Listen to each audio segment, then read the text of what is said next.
So here I want you to realize something also about Jesus, as loving as he is.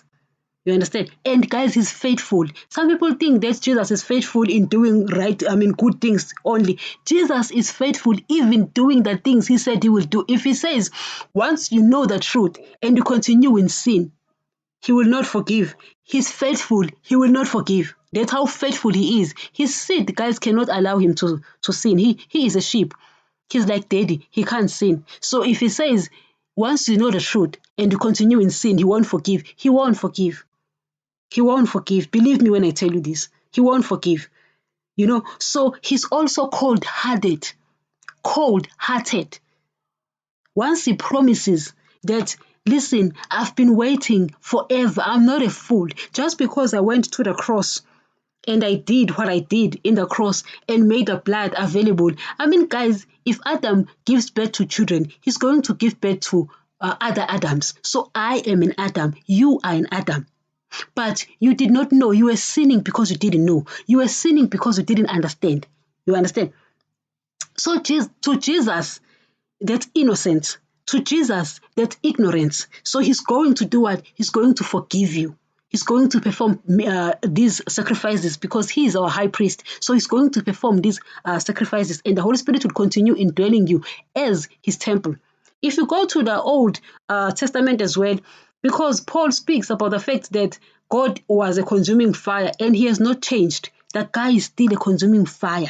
You understand? He says that, in fact, if you read, I think it's 2nd, if not 1st Corinthians chapter 10, where Paul says that we have the Old Testament attached to the New so that we can learn from them, so that we don't befall the same things that befell them. You understand? They disobeyed Daddy.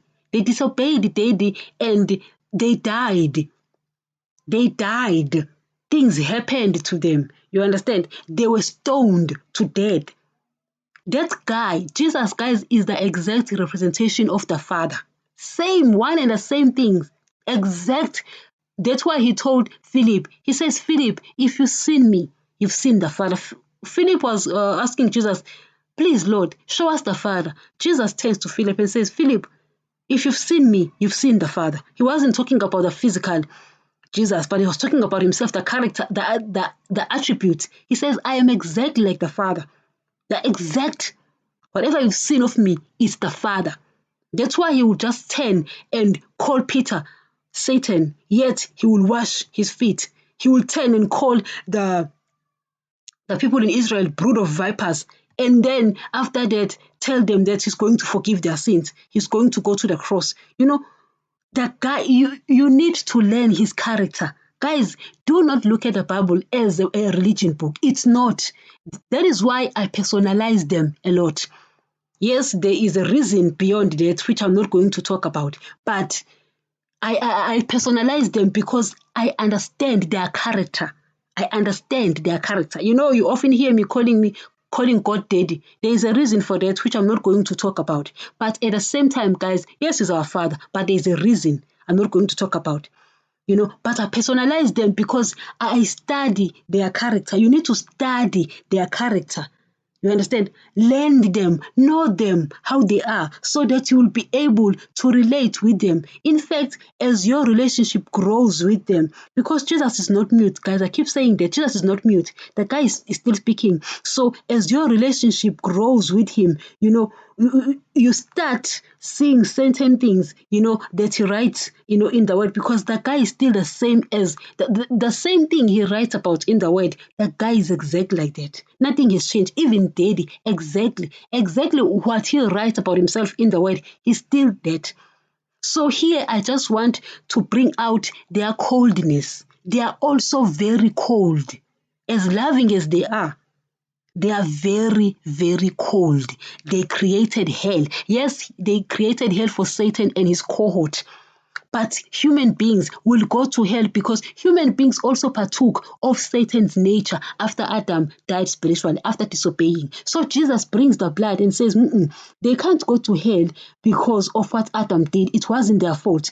Let me go give them blood so that they can decide if they want to go to hell. It's going to be their decision. That place, guys, Jesus says the worm does not die. the fire is not quenched. It's Jesus who created that place. I want you to get that. The same guy who gave the blood is the same guy who created that very same place. So people disobey him and keep confessing and confessing because they think that Jesus is going to forgive them. They just cannot fathom a man who can give a blood will also take you to hell. He will. He will. Believe me when I tell you that he will. He's cold. You don't want that man showing you his back. You don't want that man turning his back on you.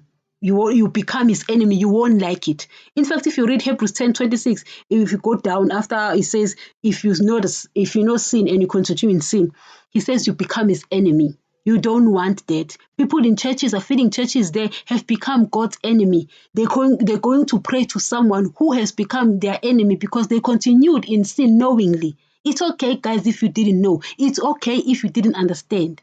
But once you know, guys, I don't want people to have a dead seed. I know a dead seed, guys. I know what I'm talking about. I know a dead seed. It's not, guys.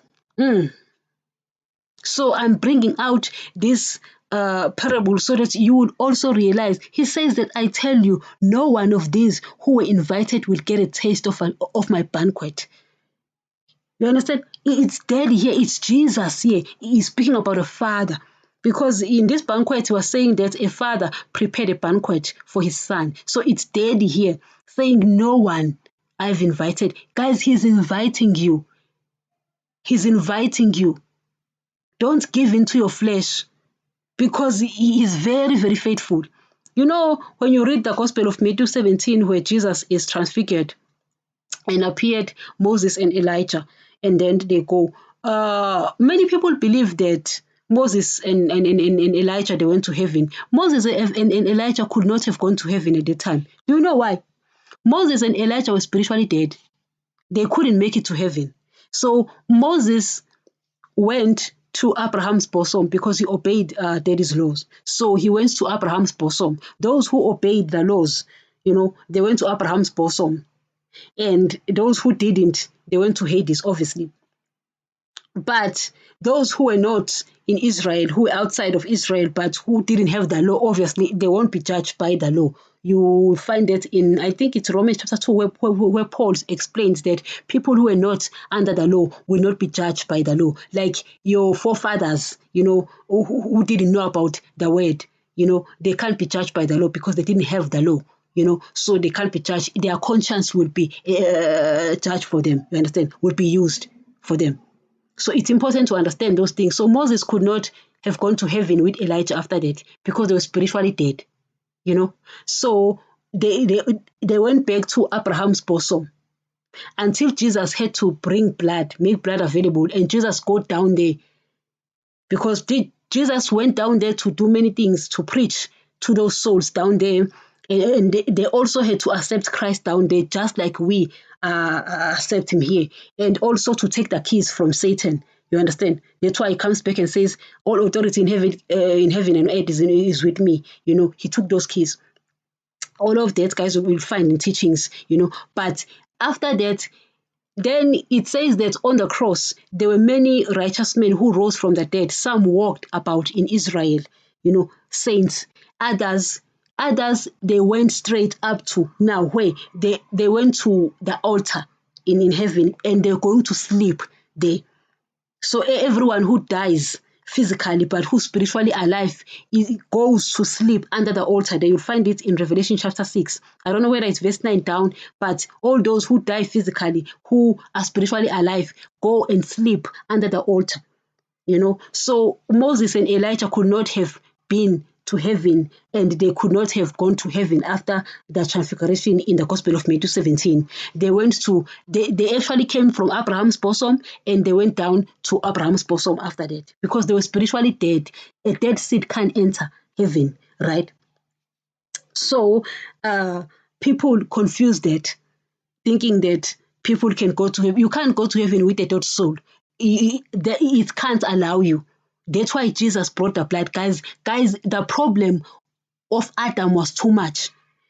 This problem was only solvable by God. Only God could solve that problem. That's why I say the message of the kingdom of heaven, the message of salvation is in the God level. So people don't understand it. Understand? It's in the God level. It's just favor and grace when he explains certain things to you. You understand? But it's in the God level. That's why the Bible is misunderstood here on earth, because it's in the God level. So a lot of things needs to be understood. So this guy, the problem was too much. What Adam did, guys, was too much. The Bible starts in Genesis 1, Genesis 2, and it ends in Genesis 3. Then from Genesis 3, it's the repairs. It's the repairs. You understand? So that is repairing what man had done, what Adam had done. So ever since, he's been repairing that. And he's waiting patiently. He's asking people, he's sending people. We are forsaking our careers. Guys, I forsook my career. I was going to be an accountant. I forsook my career.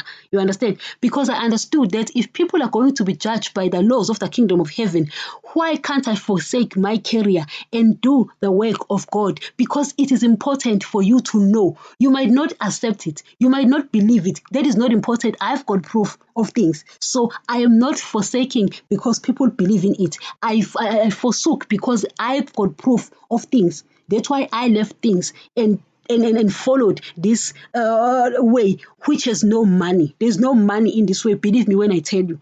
But because of your soul is important. It's important to you. It's important to Daddy. I don't know you, but I know a soul of a dead person. You don't want to be spiritually dead, especially after you were made alive, because 8 spirits come and indwell you. You become worse. So it's important to understand that as much as loving as they are, Daddy and Jesus, they are also cold, very cold, and they will throw you down there. Guys, if we were to spend at least 10 years or 5 years in hell, that would be understandable, but it's forever. In other words, it's just 2 minutes here on earth, 2 minutes. Let us not waste these 2 minutes on futilities, on things that are not important, just because of pressure of what the world is doing, and we also follow after the things of the world, guys. Friendship with the world is enmity towards God, because our flesh will never be in line with his word, with his laws. You understand? So let us listen and do what he says, because he's also cold. As loving as he is, guys, he's equally cold, equally. So this parable, guys, is important for that. I want you to understand that. I want you to get that. So here we are getting a glimpse of how cold they are. A glimpse of how cold they are. I need you to know that. Thank you.